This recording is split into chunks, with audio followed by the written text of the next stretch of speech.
Big boss లో entry కావాలంటే శ్రీముఖిని పొగడాల్సిందేనా? ప్రారంభానికి ముందే భారీ కాంట్రవర్సీ. బిగ్ బాస్ బుల్లితెరను షేక్ చేస్తున్న రియాలిటీ షో దాదాపు అన్ని ప్రధాన భారతీయ భాషల్లో ప్రసారం అవుతూ ఆయా భాషల ప్రేక్షకులను ఎంతగానో ఆకట్టుకుంది. అయితే ఈ షోకు ఎంతటి క్రేజ్ ఉందో అంతే స్థాయిలో వివాదాలు కూడా చుట్టుముడుతుంటాయి.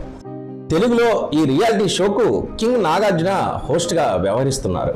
గత కొన్ని సీజన్లుగా నాగార్జునే ఈ షోని సక్సెస్ఫుల్గా నడిపించగలరనే అభిప్రాయం కూడా ఉంది. ఇక త్వరలో బిగ్ బాస్ తెలుగు సీజన్ 10 ప్రారంభం కానుంది.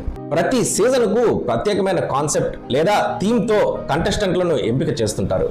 ఈసారి కూడా తనను తిరస్కరించారనే ఆవేదన వ్యక్తం చేశాడు. బిగ్ బాస్ లోకి రావాలంటే డేరింగ్గా ముక్కుసూటిగా ఉండాల్సిన అవసరం ఉందని, కానీ జడ్జీలను పొగడటం, భజన చేయడం, పులిహార కలపడం తప్పనిసరి అయితే దీనిపై నిర్వాహకులు స్పష్టత ఇవ్వాలని అతడు ప్రశ్నించాడు. శ్రీముఖిని పొగడలేదనే కారణంతోనే తనకు రెడ్ కార్డు ఇచ్చారని ఆరోపించాడు.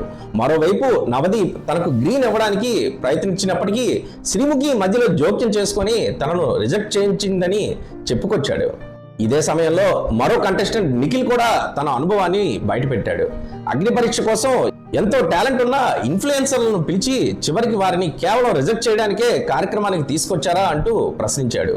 సోషల్ మీడియాలో వైరల్ అయిన ఉప్పల్ బాలును కూడా పిలిచి రిజెక్ట్ చేశారని నిఖిల్ పేర్కొన్నాడు. మరో కంటెస్టెంట్ ఫుటు జపాన్ నుంచి వచ్చాడని, జపనీస్ భాష మాట్లాడడంతో అతడిని సెలెక్ట్ చేశారని సెటైర్ వేశాడు.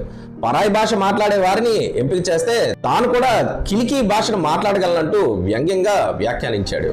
అగ్ని పరీక్ష పేరుతో బోగస్ డ్రామా నిర్వహిస్తూ కంటెస్టెంట్ల సమయాన్ని వృధా చేయవద్దని నిఖిల్ మండిపడ్డాడు.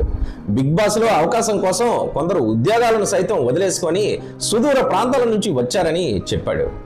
ముందుగానే కొంతమంది కంటెస్టెంట్లను ఫిక్స్ చేసి ఉంటే అగ్ని పరీక్ష పేరుతో మిగతా వారిని ఎందుకు పిలుస్తున్నారంటూ ప్రశ్నించాడు. అగ్ని పరీక్షకు వచ్చిన పోటీదారులను ఎందుకు రిజెక్ట్ చేస్తున్నారో కనీసం సరైన కారణం కూడా చెప్పడం లేదని పలువురు కంటెస్టెంట్లు ఆవేదన వ్యక్తం చేస్తున్నారు. అందుకే సోషల్ మీడియా వేదికగా బిగ్ బాస్ అసలు కాన్సెప్ట్ ఏంటి, ఎవరిని ఎంపిక చేస్తున్నారు, ఏ ప్రాతిపదికన ఎంపిక చేస్తున్నారు అనే విషయాలను ప్రేక్షకులకు తెలియజేసేందుకే తాము వీడియోలు చేస్తున్నామని చెబుతున్నారు.